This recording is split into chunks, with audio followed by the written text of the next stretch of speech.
Hi, I'm Randy Altman with Post Perspective. We're here with Sony Pictures Bill Baggelaar. Bill, welcome. Thank you. Good to be here. I'm going to let you say what your title is and what that Sure. means.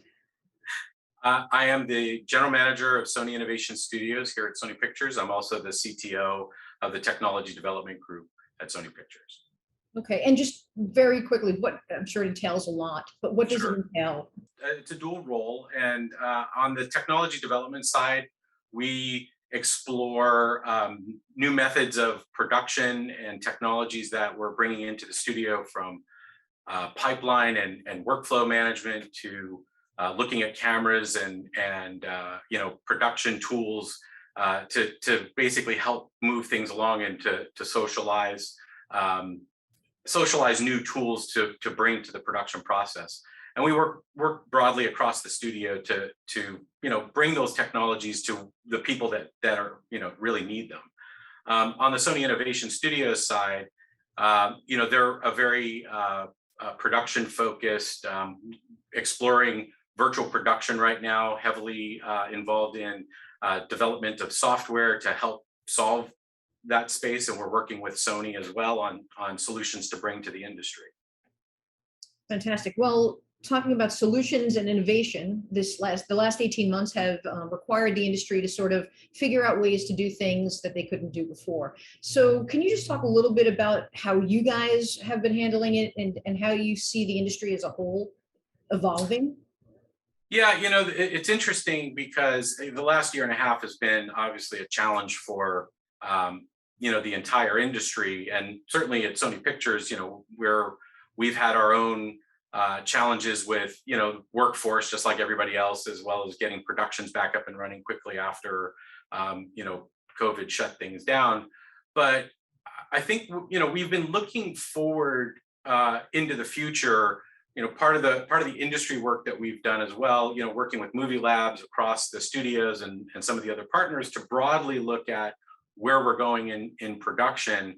And last year, in 2019, we put out the 2030 vision, which was pre-pandemic, but certainly was starting to look forward in how can we start moving into a more connected world to create, to get access to talent and to be able to, create content more seamlessly. I think that the pandemic is really, driven that point home a bit more for people. While we're not, certainly at the level that we were talking about from a 2030 vision perspective, we're able to get a lot of foundational work done and get a lot more people comfortable with, remote workflows and connected systems where that traction might have taken a little bit longer to get adoption. But we are very adaptable as human beings. We adapt to different climates, we adapt to different stimulus that are thrown at us. And certainly the challenges of the pandemic have really sparked a lot of innovation and a lot of creativity in coming up with solutions to continue the process of production.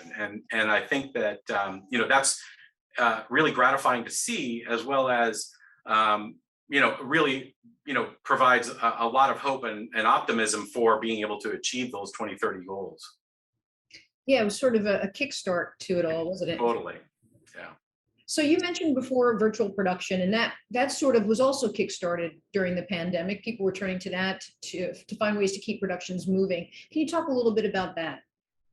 Sure. And virtual production is, really in its infancy. There's a lot of people, a lot of talent that needs to get up to speed in virtual production. But to your point, a lot of LED wall stages are going up around the world. There's a lot of real, I think, drive in that space for people to learn the tools and techniques that are required to actually take advantage of virtual production.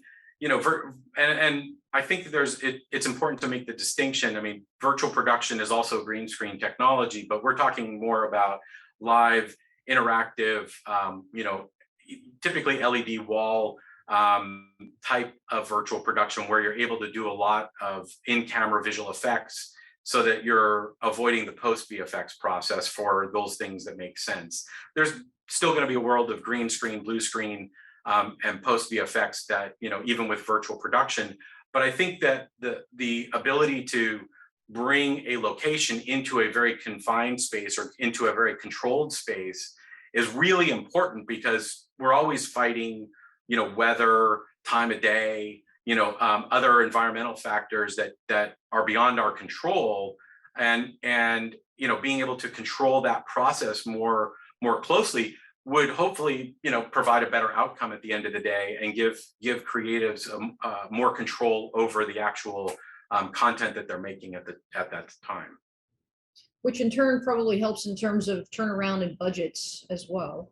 I mean, ideally, I look at it as in the long term, yeah, budgets will probably be able to be helped, but this is all very new technology, and new doesn't always mean cheaper at the beginning, but it certainly can mean possibilities that you might not have otherwise, and that's, I think, really important. Creating a new creative tool in the toolbox is really the way that we think of it, in order to make sure that we're focusing on the right aspects of what virtual production can bring for the actual productions themselves. Gotcha. Now, before I let you go and get back into it, anything that we haven't touched on that you think is important?